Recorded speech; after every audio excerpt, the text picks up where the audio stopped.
Hello, ladies and gentlemen. Welcome back to day 2 of chapter 6. We are now looking at the last section of the last part of section 6.1, measuring center, mean expected value of a discrete random variable, measuring variability, the standard deviation and variance of a discrete random variable. At the end of this lesson, you will be able to calculate and interpret the mean expected value of a discrete random variable, calculate and interpret the standard deviation of a discrete random variable. Let's get started. So we are in section 6.1, day 2, mean and standard deviation of a discrete random variable. And we're starting with an example. So example 1, imagine selecting a U.S. high school student at random. Let x equal the number of languages spoken by the randomly selected student. The table gives the probability distribution of x. So this is the same distribution that we were working with in our last video. Now find the mean of x. And I want you guys to imagine a representative sample of 1,000 students. All right, these probabilities are written in the thousandths, which means that if you have a probability of 0.630, that means that 630 out of 1,000 students spoke one language. 295 out of 1,000 students spoke 2 languages. 65 out of 1,000 students spoke 3 languages. So if I were to take 1 and add it 630 times, I keep inverting that number for some reason. If I were to take 1 and add it 630 times in a row, that's the same as 630 times 1. If I take 2 times 295 students speaking 2 languages, 295 times 2 is a shortcut for adding 295 times.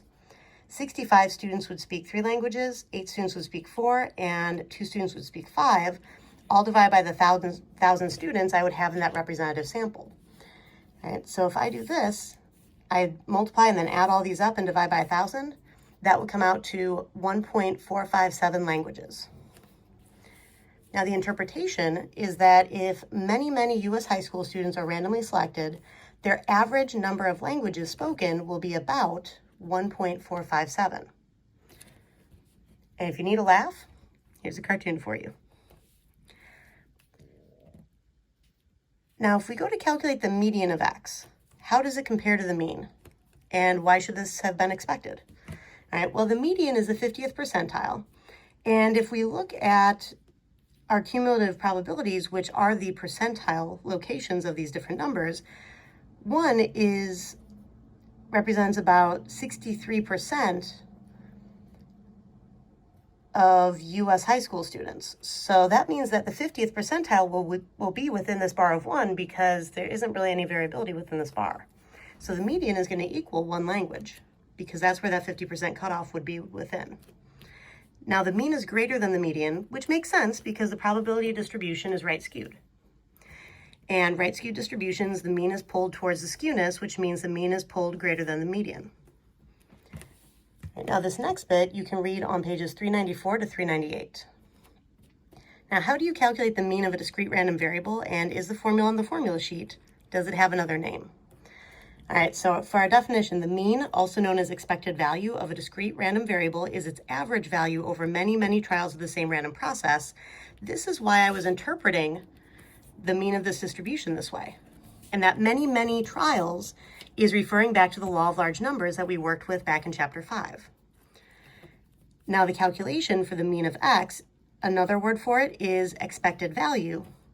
And what you do is you basically take each value of the random variable and you multiply by its probability, which is essentially what I was doing up here.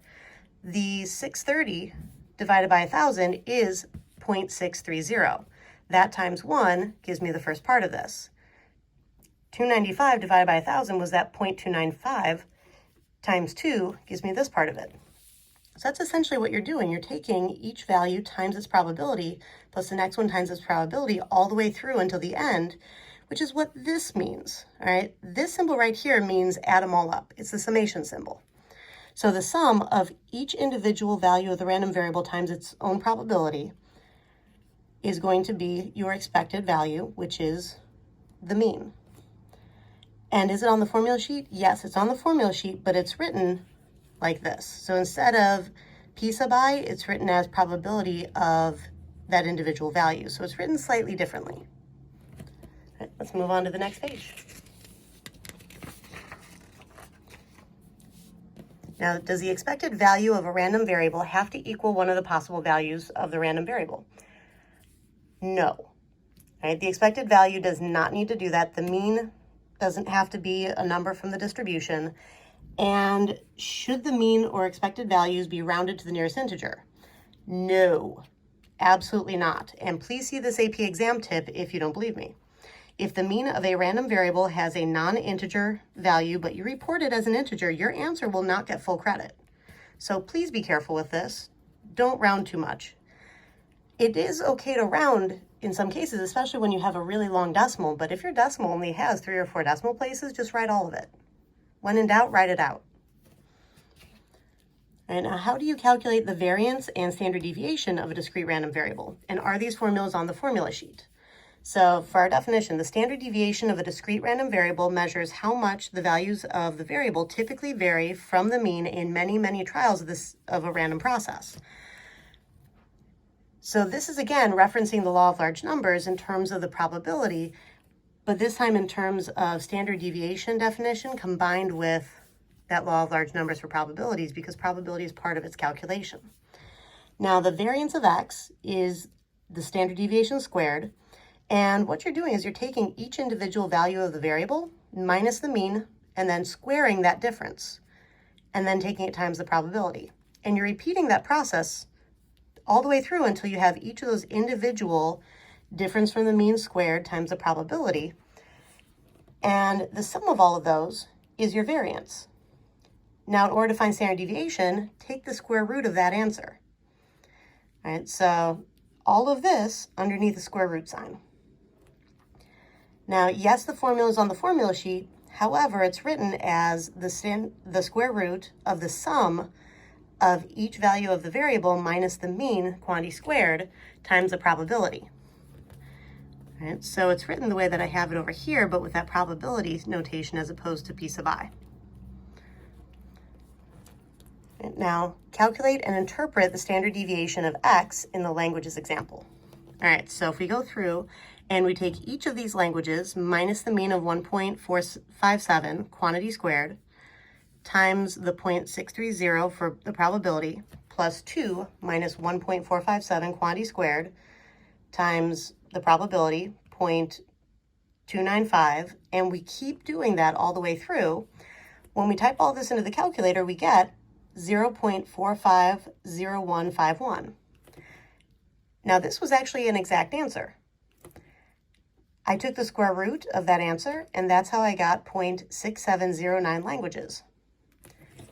Now, the interpretation of this, so that was the calculation. The interpretation is the sentence down here. If many, many U.S. high school students are randomly selected, the number of languages they speak will typically vary by about 0.6709 languages from the mean of 1.457 languages. Now, how do you use your calculator to find the mean and standard deviation of a discrete random variable, and are there any cautions? All right, so if you want to use your calculator to find these same answers, you want to go to Stat, you want to hit Enter on Edit. I'm going to clear out anything that's in my list. Please remember, clear it out, don't delete it. And I'm going to type in the values of my variable going down here. So I just hit 1, Enter, 2, Enter, 3, Enter, and so on. Then I'm going to hit the right arrow so that I can type in these probabilities. 0.36, 0.295, 0.065, 0.008, 0.002. This is my frequency. Remember, probability is just long run relative frequency, which means frequency list, if you remember going back to Stat and over to calculate, the 1var stats, it gives you the option for a list, and then it gives you an optional frequency list. I actually put a frequency list this time, so I'm going to hit second, and then right above the 2 is L2, which stands for list 2. So I have the values of my variable, and I have how frequently they occur based on the probability. When I go to calculate, it gives me my mean, the 1.457 that I had found previously, and it gives me my standard deviation, 0.6709 approximately. It also gives me the median to be able to double check from the first page of this lesson. Right? And that's what these directions take you through. All right? And that is it for this lesson, and I will see you in class.